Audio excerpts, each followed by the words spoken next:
30 বছর ধরে বলিউড কাঁপিয়েছেন। দেহ ব্যবসা করে কামিয়েছিলেন 12 লক্ষ টাকা। আদালতে দাঁড়িয়ে নিজেই স্বীকার করেছিলেন সেই কথা। অথচ উত্তম কুমার, রাজেশ খান্নার অন্যতম পছন্দের নায়িকা ছিলেন তিনি।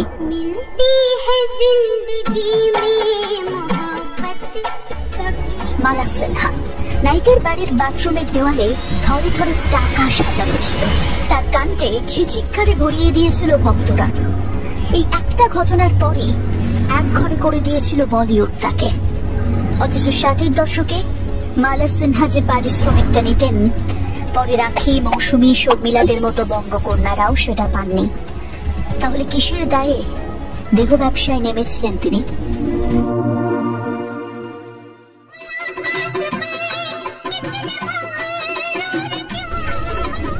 আজ আমাদের হট সেটে none other than মালা সিনহার ফিল্মি জীবন। মালা সিনহা বললেই আমাদের সামনে চলে আসে উজ্জ্বল বড় দুটো চোখ, টানা টানা কাজল, আর ঠোঁটের নিচে ডান দিকে একটা তিল।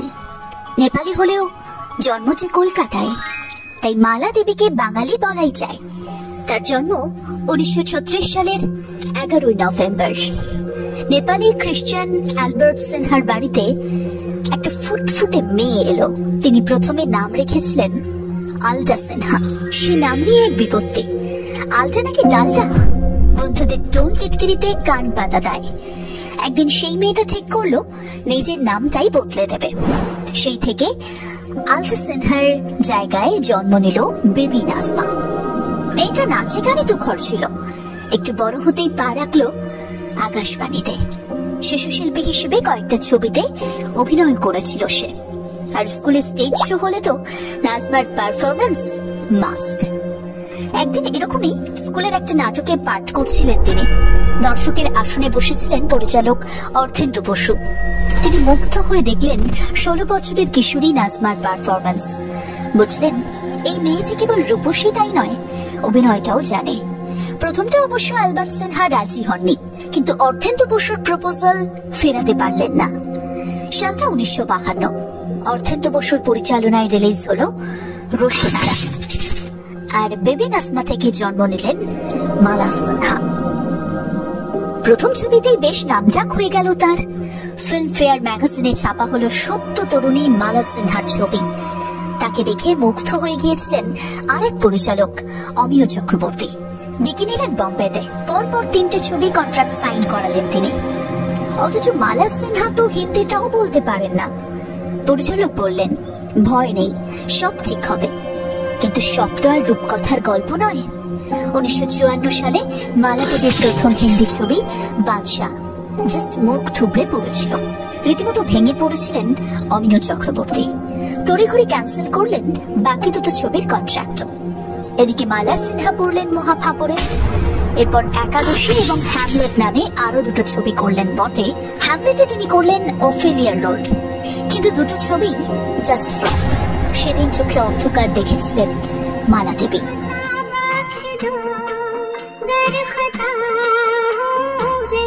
ব্যাক টু ব্যাক ফ্লপের ধাক্কা। স্বাভাবিকভাবেই কাজ পাওয়াটা মুশকিল। স্টুডিওর দরজায় দরজায় ঘোরেন আর মেলে খালি রিজেকশন। প্রযোজকরা তো মুখের উপর বলে দিল, আয়নায় দেখেছো নিজের চেহারা। বডি শেমিং, অপমান আর এক হতাশা নিয়ে মালা সিনহা সেদিন ফিরে এসেছিলেন কলকাতায়। কিন্তু ঝড় তো সারা জীবন থাকে না, মেঘের আড়ালেই লুকিয়ে থাকে সূর্য। তাছাড়া টলিউডে তখন বম্বে ফেরত নায়িকাদের বিরাট নাম ডাক। জুটি বাঁধলেন উত্তম কুমারের সাথে। রিলিজ হলো পুত্রবধূ এবং পৃথিবী আমারে চাই। পরিচয় হলো গীতা দত্তের সাথে।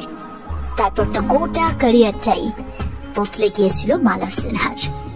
পৃথিবী আমারে চায় এই ছবিতে গীতা দত্তের গলায় একটা গান ছিল, তুমি বিনা এই ফাগুন বিফলে যায়। কি অদ্ভুত সুন্দর একটা গান। বিরহের পূর্বরাগ যেন পরিমাপ মতো খেলে গিয়েছিল গীতা দেবীর কণ্ঠে। দুজনেই বাঙালি বলে কিনা জানি না, মালা সিনহার প্রতি একটা অদ্ভুত টান তৈরি হয়ে গিয়েছিল গীতা দেবীর মনে। তিনি তাকে ফের টেনে নিয়ে গেলেন বম্বেতে। সালটা তখন 1957। তখন বম্বের ফিল্মিস্তান স্টুডিওর সর্বেসর্বা শশধর মুখোপাধ্যায়, রানী মুখার্জির ঠাকুরদা, মুখার্জি বাড়ির দুর্গাপুজো তখনও এরকম বিখ্যাত ছিল। গীতা দেবীর আদেশ, সেই পুজোতেই মালা সিনহাকে নাটক করতে হবে, সেই ব্যবস্থাও করে দিয়েছিলেন তিনি। এদিকে মালা দেবী তো ভয়ে জড়সড়, তখনও বলিউডে কেউ চেনেই না তাকে। সামনে এত বড় বড় মানুষ বসে আছেন, তিনি কি পারবেন? ভয় পেয়েছিলেন তিনি। কিন্তু স্বয়ং গীতা দত্ত যে তার উপর ভরসা করেছেন, চোখ বন্ধ করে সেদিন নিজের সবটুকু উজাড় করে দিয়েছিলেন মালা সিনহা। যেন নিমেষের মধ্যে একটা ম্যাজিক ঘটে গেল।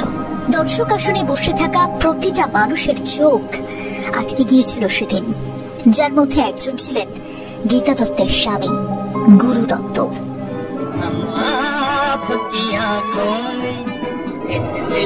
আসলে গীতা দেবী জানতেন তার স্বামী খাঁটি জুহুরি, রতন চিনতে ভুল হয় না। ভুল ভাবেননি তিনি। যাই হোক, এরপরই গুরু দত্ত ডেকে নিলেন মালা সিনহাকে। আর ঘুরে তাকাতে হয়নি। 1957 সালে রিলিজ হলো প্যাসা। মুভির গান সার্জু তেরা চাকরায়ে দিল ডুবা যায়। 68 বছর আগের এই গান আজও মানুষের ফেভারিট। কিংবা ওই গানটা জানে वो कैसे लोग थे जिनके प्यार को प्यार मिला। এখনো ইনস্টাগ্রামে রিলসে এই গান ভাইরাল। শুনলে মনেই হয় না এই গান 68 বছরের পুরনো, তাই না? এই পেয়াসা ছবি নিয়ে আরো দুটো ইন্টারেস্টিং স্টোরি আছে। গুরুদত্ত প্রথমে ভেবেছিলেন মীনার চরিত্রে মধুবালাকে নেবেন, কিন্তু মধুবালা তখন ঘন ঘন অসুস্থ হয়ে পড়তেন। মালা সিনহাকে পেয়ে মধুবালাকে রিপ্লেস করেন তিনি। বাকিটা ইতিহাস। একদিকে এই ছবিটা যেমন মালা সিনহার ক্যারিয়ার গড়ে দিয়েছিল, আবার এই ছবিটাই খোদ গীতা দত্তের সংসারও ভেঙে দিয়েছিল। পেয়াসা ছবির সময় থেকেই গুরুদত্ত এবং ওয়াহিদা রহমানের পরকীয়ায় গুঞ্জন চরমে ওঠে। ছবিতে প্রায় 4-5টা গান গেয়েছিলেন গীতা দত্ত। মিউজিক ডিরেক্টর ছিলেন সচিন দেববর্মন। হঠাৎ ওয়াহিদা গীতা দেবীর একটা গান বাদ দিলেন।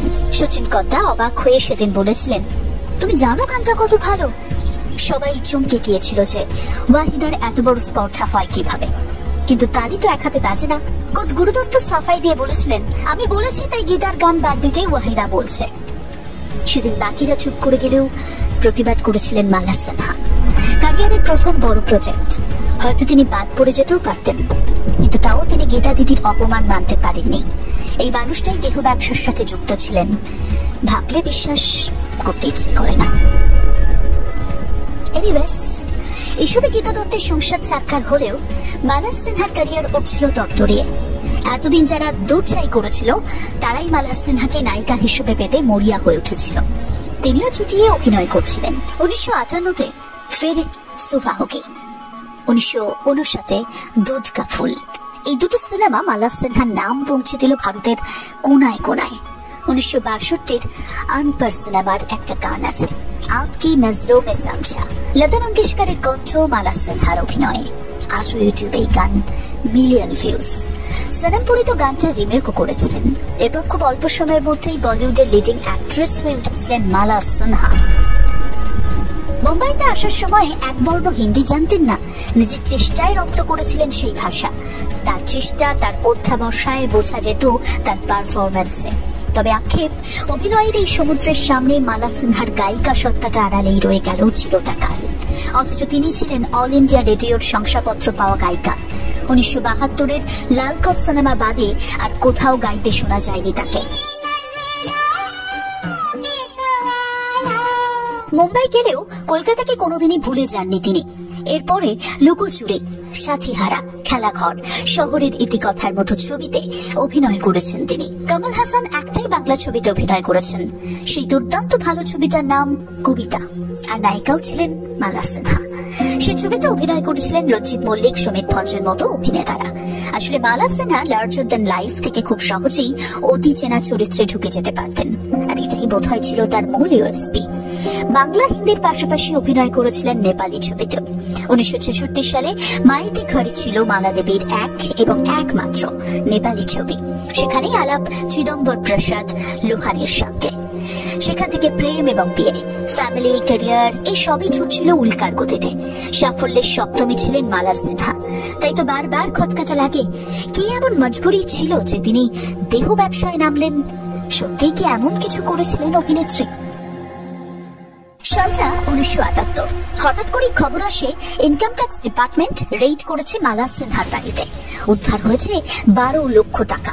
এখনকার হিসেবে অ্যামাউন্টটা 100 কোটি তো বেরোবেই। মালা দেবী আদালতে স্টেটমেন্ট দিয়েছিলেন এ টাকা অবৈধ নয়, এই টাকা তার পরিশ্রমের টাকা। তিনি তো দেহ ব্যবসা করে রোজগার করেছেন। আদালত তদন্ত করে ক্লিন চিট দিলেও ক্লিন চিট দেয়নি বলিউড এবং ভক্তরা। ব্যাপারটা কেউ মেনে নিতে পারেনি।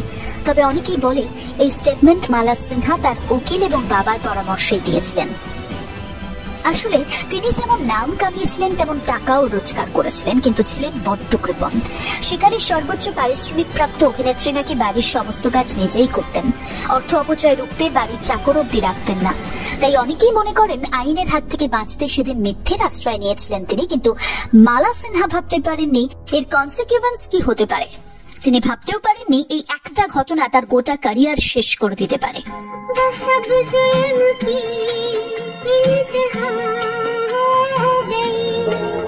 এই ঘটনার পর মালা ম্যাজিক পুরোপুরি শেষ হয়ে গিয়েছিল। এরপরেও বেশ কিছু ছবিতে অভিনয় করেছেন বটে, কিন্তু সেই দাপুটে মালা সিনহাকে আর কখনোই পাওয়া যায়নি।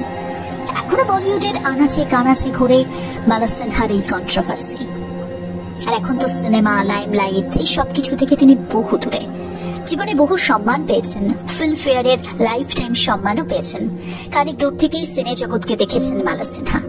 চলছে নিজের সঙ্গে নিজের যাপন, কিন্তু মনে একটা খটকা আজও বাজে। সেদিন কোর্ট রুমে দাঁড়িয়ে তিনি সত্যি বলেছিলেন নাকি মিথ্যে?